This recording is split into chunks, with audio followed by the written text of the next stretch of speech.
Today, I'm going to share with you 4 different things that you can use in your small business that made the likes of Warren Buffett billions of dollars trading stocks on the stock market. And I have invested up to $1 million in the stock market. And these are the lessons that I learned, the good, the bad, and the ugly. Number 1, every single stock investor tries to do this, and that is buy low and sell high. In other words, this is a kind of like what a graph might look like in the stock market. You got ups and downs, highs and lows. The goal is always to sell when everything is going well, and then buy when everyone's running for the hills and saying we're going into recession and we're all going to die because of a disease like COVID. That's the time to buy. That's the time to go all in and commit to your investment. And in your small business, you might not necessarily have these fancy charts and dinging bells and green and red and people talking about stocks and going up and down. You might not have that in your small business, but what you do have is the highs and lows of emotion, the financial pressures in your business. Sometimes employees love you, sometimes they hate you, sometimes customers love you, sometimes you get great reviews online, sometimes they don't.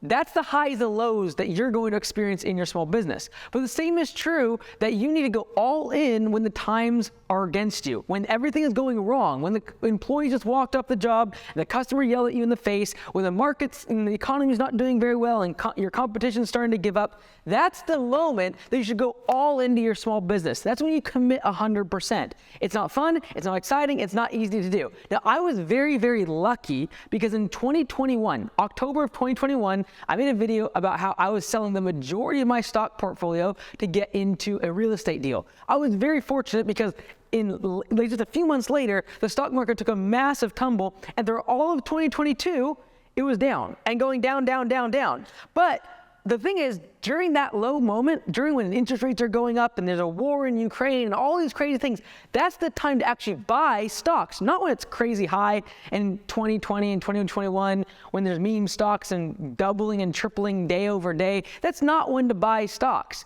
The time to buy stocks is when everything's in the gutter and we're all going into a recession. That's the time to buy stocks.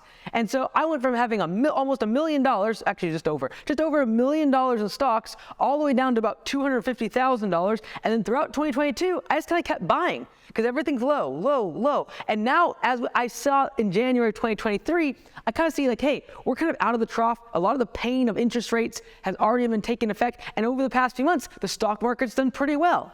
Now, the bottom line of this is that's the goal. That's very, very difficult, whether it be stock investing or your small business, is to buy when everyone says you're the best and you're amazing and you're winning local awards in your community for the best business of the year, small business of the year, entrepreneur of the year. You've got to sell off your stock in yourself and the emotion of all that happening. And not like, oh, now we're going to expand and do all this, and then you do stupid stuff and you buy trucks and you buy too many houses and you buy a bigger boat. Don't do that. At the same token, when everything's against you, that's the time to really commit to the company. Now, that's the goal of every investor. The vast majority of people will lose money trying to day trade or buy in and buy out of the market. The vast majority of investors, when it comes to stocks, will make more money trying to dollar cost average. What that means is you have a plan in place of how much you're going to spend every day or every single week or every single month, and you invest that money into the market no matter what. You have a plan and you execute against it. And for the vast majority of small business owners, instead of trying to time the market of your emotions and the financials and the economics and what your employees are doing, what you should do is have a plan in place for what you're going to do in the business, how much you're going to spend on marketing, how quickly you're going to grow, when you're going to hire employees, when you're going to get the next crew and the next truck and the next piece of equipment.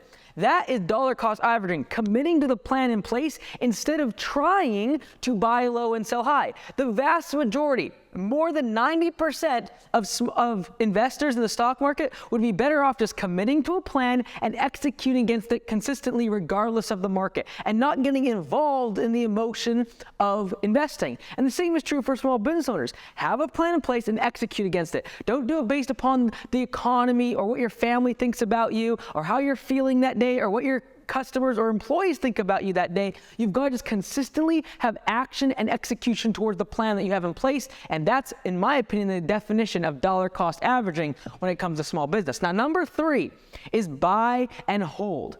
Because as much as I like to say buy low, sell high, as much as I like to say dollar cost average, and some people will sell occasionally the thing is, the vast majority of really wealthy people never sell.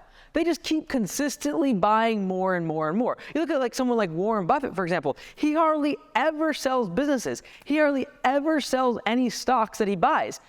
The vast majority of wealthy people, when it comes to real estate and their businesses, they buy and they hold. And for small business owners, the reason I say this is a trait that you can also use in your small business is don't get involved in the next shiny thing. Oh, if I'm gonna buy this and then sell this and I'm gonna go to this business venture in this industry and I gotta add this service and I should add this different type of marketing campaign. It's like buy, commit, and then just hold on to it. Hold on to your business. I feel like so many small business owners are like the shiny object syndrome of like, oh my goodness, this service added to my business would just make it so much better. Oh, I saw this video and someone made so much money and profit on this specific type of truck. I'm gonna go buy this. And they're going in so many different directions when the vast majority of investors in the stock market realize just buy it and hold it. And for the vast majority of people that try to buy in and buy out and buy in and buy out, they lose more than the person who just buys and holds it for the long term. And for most small business owners, instead of trying to build it to like move on to the next thing, just build your business as if you're never gonna sell it. The way that you'll run your business is so different when you have this mentality, I'm never gonna sell this thing. This is gonna be a business I want to build for generations. I want to build this thing for hundreds of years. You'll be more conservative, you'll make sure that you're more profitable, and you won't take short-term actions that lead to massive downside results in the form of debt and dumb decision-making that a lot of small business owners gets them all tangled up when it comes to a recession. All right, now the fourth thing you've got to learn is stay away from the hype. When it comes to investing in stocks, personally, in my portfolio, if any of the companies I was invested in started to get in the hype cycle and people started really hyping it up and there was like memes about it and people on Reddit started talking about it and it jumped up like 20, 30, 40% a day, I was out like a trout. There was one specific drug that got passed by the FDA, and because of that, the stock that I was in jumped 170%, and it only had a very small percent of my portfolio in it, less than 3%.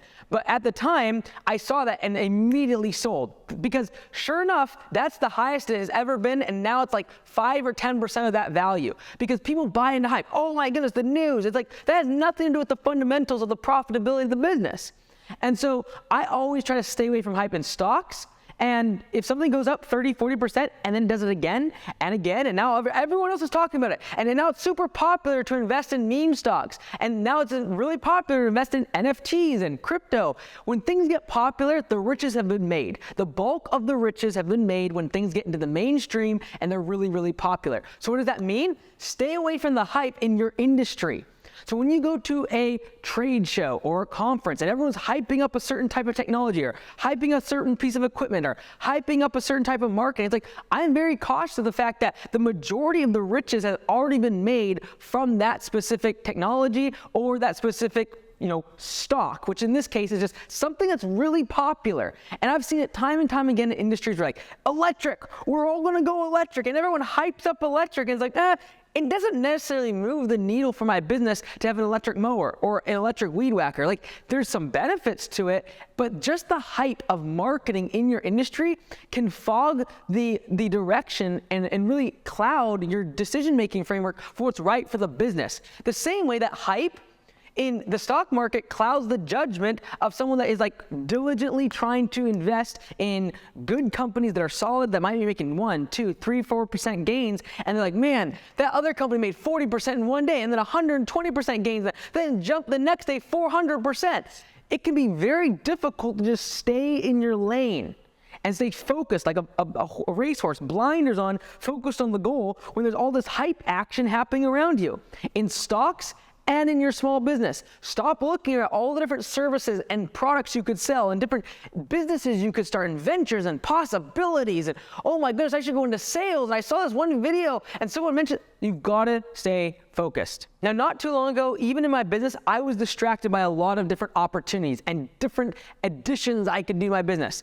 And I go over those specifically in this video here, the 4 things I wish I would have known, and it took me 5 years to figure out, and if I would have known them, I probably would have made millions of dollars more just by figuring this out sooner, at least cutting out time. So watch this video here of 4 different things that I wish I knew before starting my lawn care business.